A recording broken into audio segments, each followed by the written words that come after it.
All right, and another alleged national anthem controversy. Some members of the U.S. women's national soccer team were accused of turning their backs on a 98-year-old World War II veteran yesterday as he played the national anthem on his harmonica. Now, the team responded to all the outrage online, claiming, quote, "To be clear, no one turned their back on World War II veteran Pete Dupree during tonight's anthem. Some players were simply looking at the flag on a pole in one end of the stadium.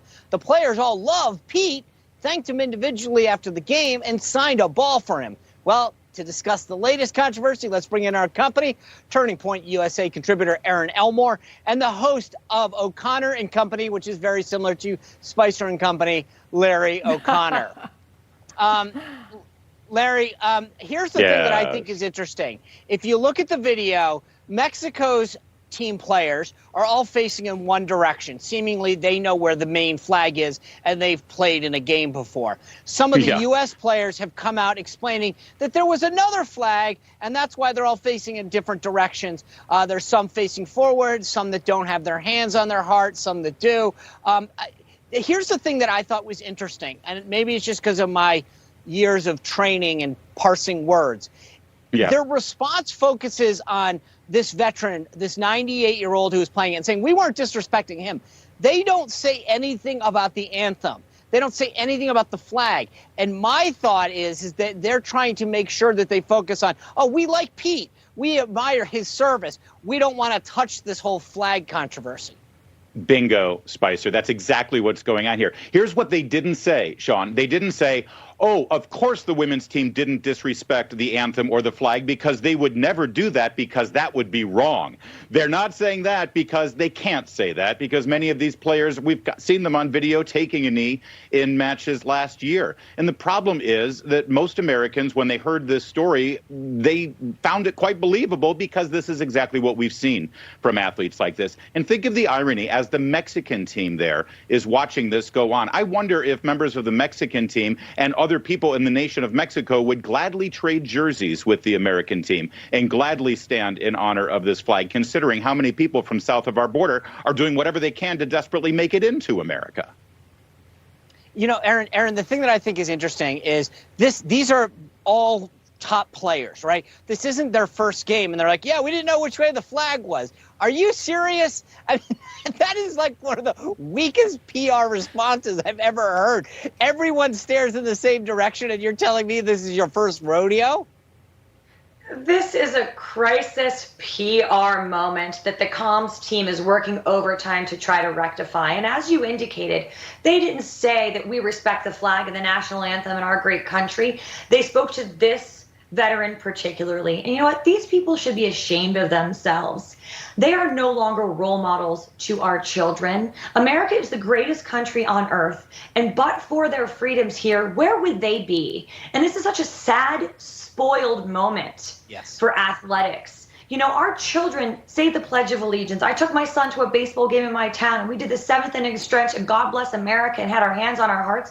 And it meant the world to me and my family. And that's what our children should see and look up to. And this is just a terrible moment in sports.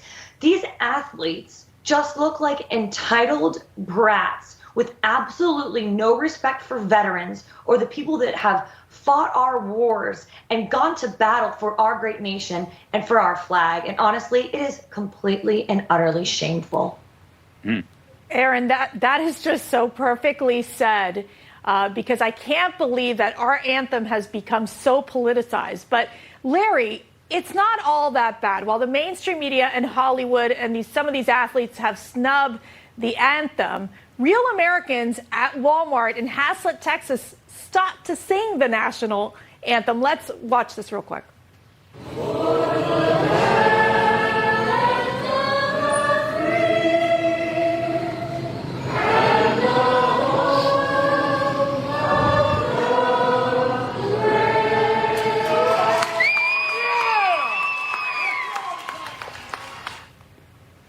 I love that. Yeah, So and Mercedes, honestly, I would rather watch that. that woman in the striped shirt there singing her heart out, I'd rather see her put on a U.S. team jersey and lose every soccer match in the Olympics, but love this nation while representing her doing it. It was and you're right. We saw George Foreman, former Olympian, take to Twitter. He won the gold medal in the heavyweight division years ago. He said, after 50 years, he said, people have been asking me to say I don't love America. Can't do it. I love this country. Love her. Don't leave her. We saw Ozzie Guillen, who I know this will mean a lot to you, Mercedes. He emigrated here from authoritarian Venezuela. He was brought to tears talking about how he became a citizen. He wasn't talking about coming here for money or for a job. He was talking about coming here for freedom and liberty and what our nation stands for. That's what's really going on in this country. And thank you. We got to focus more on that and not let these entitled, selfish, ungrateful athletes get the attention. Aaron, I'll give you the last word, 30 seconds. I mean, I think we've said it all. I think that we need to have more patriotic Americans like we saw in that Walmart standing up for our country. And I think the test of a democracy is how willing you are to speak up. And so many times we talk to conservatives that say, I'm scared to speak out. And what I say to all conservatives today, we need to let our voices be heard, or this will no longer be a democracy. We have to be the powerful voices. We have to be the strong voices to show that loving America is the right thing to do. Being patriotic is the right thing to do. Our children need to see this and have us as strong role models, because America really is the best country in the world, and we have to stand up for our rights as Americans just as well as they believe that they have their rights. Amen. Boom. Well, thank you both are great patriots. Thank you for making us feel very inspired. So thanks for joining us, Larry and Aaron. Sean, I promise I'm going to Venmo you the money for the book. I keep forgetting, and I promise I will. He's very strict about this. There's no freebies in Spicerland. There is no freebies, I tell you. Thank you, guys. We love the free market.